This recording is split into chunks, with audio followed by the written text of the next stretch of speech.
আমি আমার ছেলের সব গল্পের বইগুলো আগুন দিয়ে জ্বালিয়ে দিলাম। ছেলেটা আমার হঠাৎ কান্না থামিয়ে বোকা বোকা চোখে বইগুলোর দিকে চেয়ে রইল। আমি তৃপ্তির হাসি হেসে ছাদ থেকে নেমে রান্নাঘরের দিকে এগোলাম। বেলা বেড়ে চলেছে, ওইদিকে রান্নাটা বসানোর ফুরসত পাইনি এখনো। হাজারটা দিন বারণ করেছি, এইসব ছাইপাশ পড়িস না। কি হবে ওসব পড়ে? রাত দিন এক করে মাথা খুঁটে পড়াশোনা করেও যেখানে একটা গতি হয় না, সেখানে এত সময় অপচয় করার মতো সময় কই? বিকালের খেলাটা অনেক কষ্টে বন্ধ করেছি। ওর বাবা একদিন সারা বিকাল ওকে দরজা বন্ধ করে রেখেছিল ওর ঘরে। প্রথমে কয়েকবার দরজা ধাক্কাধাক্কি করলো, কান্নাকাটি করলো, তার কিছু সময় পর সব নীরব। আসলে জগৎটাই এমন, শক্তের ভক্ত, নরমের জম। শাসন না করলে ছেলেপুলে মানুষ হয় না। শাসন করতো আমার বাবা মা। মায়ের হাতে লাঠি দেখলেই ভয়ে দৌড়ে পালাতাম। বাবার গলার আওয়াজ পেলেই দোয়া ইউনুস পড়তাম। তাই তো আজ মানুষ হতে পেরেছি। আমার ছেলে মেয়েগুলো হয়েছে ভীষণ ঘাড় তেরা। মাঝে মাঝে মন চায় ঘাড়টা মটকে দেই। কার মতো হয়েছে কি জানি। সৌম্যর কথা মনে পড়তেই ওর রুমের দিকে এগিয়ে গেলাম। এখন ও কি ছাদেই ঘাপটি মেরে বসে আছে? না, চুপচাপ বই খুলে পড়ার টেবিলে বসে আছে। মনটা খুশি হতে গিয়েও ঠিক হতে পারলো না।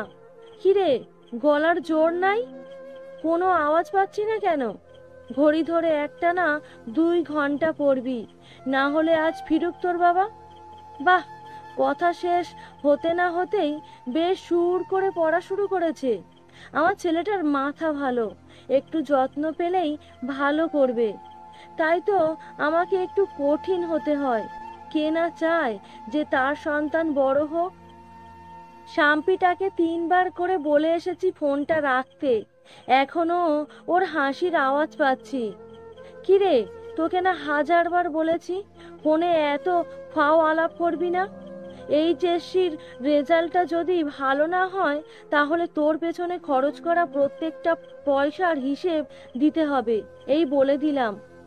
ঠাস করে ফোনটা রেখে উঠে ঘরে গিয়ে দরজাটা লাগিয়ে দিল। আচ্ছা বেয়াদব হয়েছে মেয়েটা। গালে দুটো কষে চড় দিলে এসব মেজাজ বের হয়ে যাবে। নিছক গায়ে পায়ে বড় হয়েছে, তাই আজকাল হাতটা চুলকালেও চালাই না। মাত্র দুপুরে খেয়ে ভাত ঘুম দিয়েছি। ছোট মেয়েটা কোথা থেকে দৌড়ে এসে গায়ের উপর পড়ল। 2 দণ্ড শুয়েও শান্তি নেই। শাম্পিকে 5বার ডেকে পেলাম। কিরে, তোকে না বললাম বোনকে দেখে রাখ? সারাদিন গাধার মতো খেটে মরবো আমি, আর ওইদিকে উনি না পড়াশোনা করবেন না বোনটাকে সামলাবেন। আমার হয়েছে যত জ্বালা। ছেলে মেয়ে পেটে ধরাও যে কি যন্ত্রণা। শাম্পি আলতো করে শম্পাকে কোলে করে মুখ ভার করে ঘর হতে বেরিয়ে গেল। রাতে খাবার টেবিলে বসে ওর বাবা শাম্পিকে উদ্দেশ্য করে বলল, পড়াশোনা করতে ভালো না লাগলে বল, হাতে ভালো পাত্র আছে, আমরা আগ্রহ দেখালেই তারা এগোবে। অযথা পয়সা খরচ করানো, পড়াশোনা ভালো না লাগলে ছেড়ে দাও।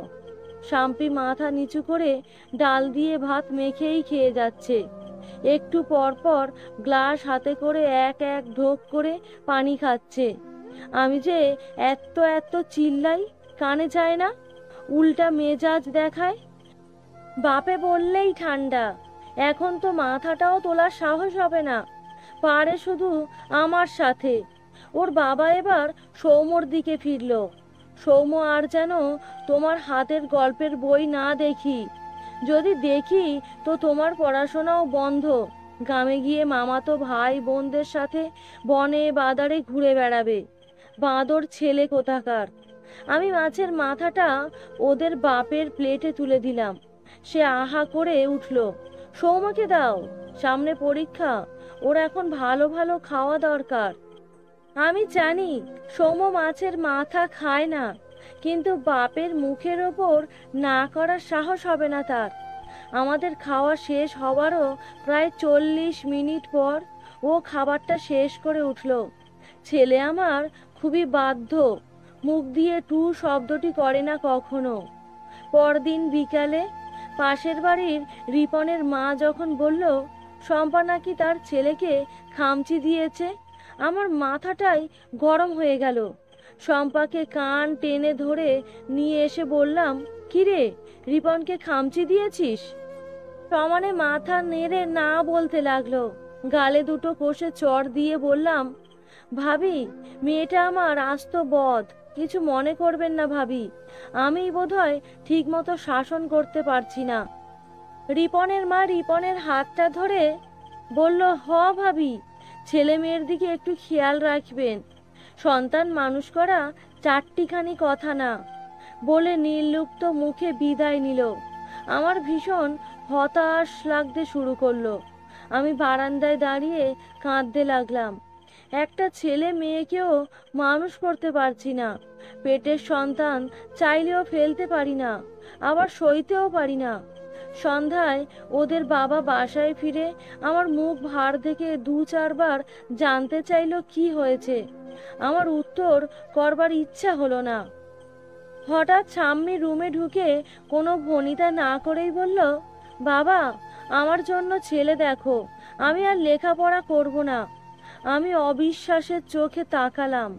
ওর বাবা কটমট করে তাকিয়ে বলল, তা পরের বাড়িতে গিয়ে থালা বাসন মাজার ইচ্ছে হয়েছে বুঝি? সাম্মি কোনো উত্তর না করে কাঠ হয়ে দাঁড়িয়ে রইল। আমি ওর স্পর্ধা দেখে নিজের চোখে বিশ্বাস করতে পারছিলাম না। অনেকদিন কিছু না বলতে বলতে মাথায় চড়ে বসেছে মেয়েটা। নির্ঘাত এমন বেয়াদবির জন্য মাইর খাবে এখন। ওর বাবা কিছু একটা বলতে যাবে, এমন সময় সৌম্য পর্দার পেছন থেকে বেরিয়ে এলো। বোনকে জড়িয়ে ধরে বলল, ওকে কিছু বলো না বাবা, ও না প্রায় রাতে কাঁদে, আমারও কান্না পায়। তোমরা আমার সব খেলনা স্টোরে দিয়েছো বলে, আমাকে খেলা করতে যেতে দেবে না বলে, ঘরবন্দি করে রেখেছো বলে, আমার প্রিয় বইগুলো জ্বালিয়ে দিয়েছো বলে যতটা না বেশি কান্না পায়, তার চাইতেও বেশি ওকে দেখে কান্না পায়, বোনকে মারতে দেখে কান্না পায়। আমরা তো ছোট বাবা, তাই আমরা না রাগ হলে তোমাদের মতো করে বকা দিতে পারি না, চাইলেও সব ভেঙে গুঁড়িয়ে দিতে অথবা জ্বালিয়ে দিতে পারি না, খেতে ভালো লাগছে না বলে খাবার ফেলে দিতে পারি না।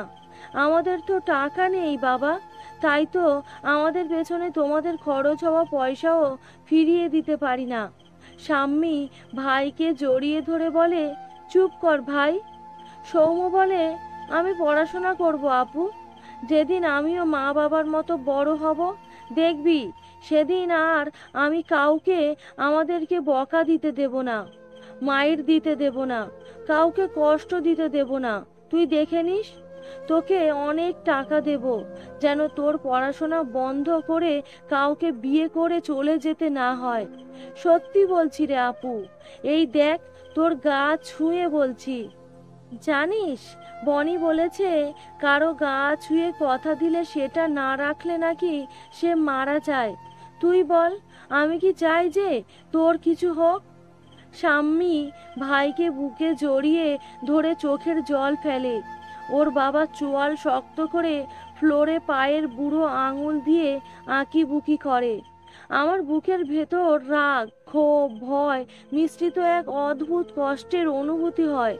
ঠিক যেমন কষ্ট বুকে চেপে আমাদের সন্তানেরা হাজারটা অন্যায় অত্যাচারকে প্রতিনিয়ত নীরবে লালন করে বেড়ে ওঠে। এই জগতে সবচাইতে অসহায় মনে হয় শিশুরা হয়, আমাদের সন্তানেরাই হয়, যাদের চারপাশে আপনি আমি ছাড়া হাসি খুশি রাখার মতো আর কেউ নাই।